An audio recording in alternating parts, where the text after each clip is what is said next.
Alors, je vais répondre à ce monsieur Romain Semper. Alors, sachez que la revue Itinéraire, je l'ai complète et je l'ai lue, pas entièrement, mais quasi. Je l'avais même sur un DVD. Et Jean Madiran est un de mes auteurs favoris. Voilà. Et un auteur extrêmement sûr.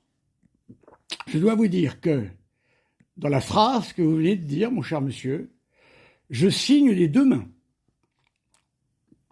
Parce que vous n'êtes pas prêtre, vous n'avez pas le niveau théologique de Jean Madiran, parce que sinon vous feriez des éditoriales tous les jours que je dévorerais.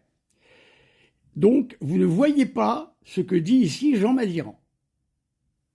Pourquoi est-ce que je signe de ces deux mains ce que dit Jean Madiran et qu'on ne comprend pas la même chose, vous et moi? Que dit Jean Madiran ici? Il dit « Ce concile a favorisé ». Connaissez-vous le sens de favoriser? Cela veut dire que je connais suffisamment Jean Madiran, je puis vous le dire.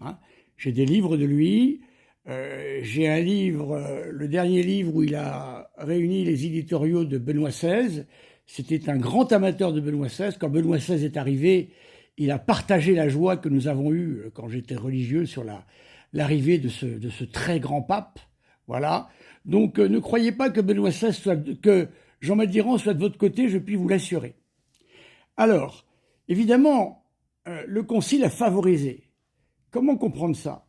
Ça veut dire que des gens, comprenant mal, c'est-à-dire ne lisant pas avec l'esprit de la foi catholique, que ce soit des progressistes, que ce soit des sédévacantistes, que ce soit des lefévristes, eh bien, ils ont tendu les phrases dans le sens qu'ils voulaient l'entendre. Ainsi, effectivement, dès lors, et ici, Jean Madiran le dit peut-être dans l'article, il faudra que vous donniez le numéro, je ne sais pas, vous l'avez peut-être donné, je vais regarder ça. Donc évidemment, le concile a favorisé, parce qu'il y a eu peut-être des phrases qui ont été mal comprises. D'ailleurs, le pape Benoît XVI avait commencé à faire une lecture définitive du Concile Vatican II, mais malheureusement, on ne lui a pas laissé le temps. Voilà. La fraternité Saint-Pédis serait rentrée dans l'Église selon ses plans à ce moment-là, on n'en serait peut-être pas là. Voilà, je répète toujours la même chose, sachez-le. Donc, évidemment, le Concile a pu favoriser des erreurs, mais ce n'est pas qu'il contient des erreurs lui-même, c'est que favoriser, c'est du subjectif, ce n'est pas de l'objectif. Le jour où vous aurez un texte où Jean Madiran écrit que le concile contient des erreurs, vous me le montrerez ce texte-là, parce que vous ne le trouverez pas. Voilà, le concile a favorisé les erreurs. Voilà, donc ça veut dire que des gens mal formés, voilà, eh bien, ont mal lu ce qu'il y avait décrit. Voilà, donc hérésie matérielle, eh bien, il faut préciser ce qu'on entend par hérésie matérielle. Voilà, en tous les cas, pas d'hérésie formelle. Donc, ici, nous sommes dans un subjectivisme pur. Voilà.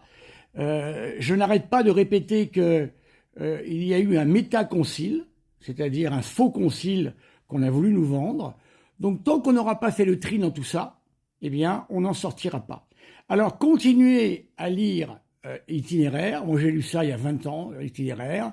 Itinéraire sont des articles sortis il y a de ça très longtemps.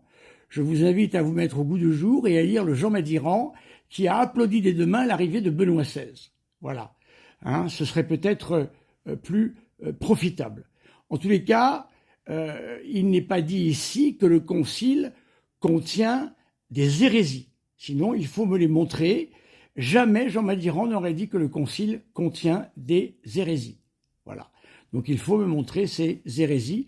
En tout cas, elles ne sont pas formelles. Je ne sais pas ce qu'il veut dire par là. L'article doit vouloir le dire entièrement.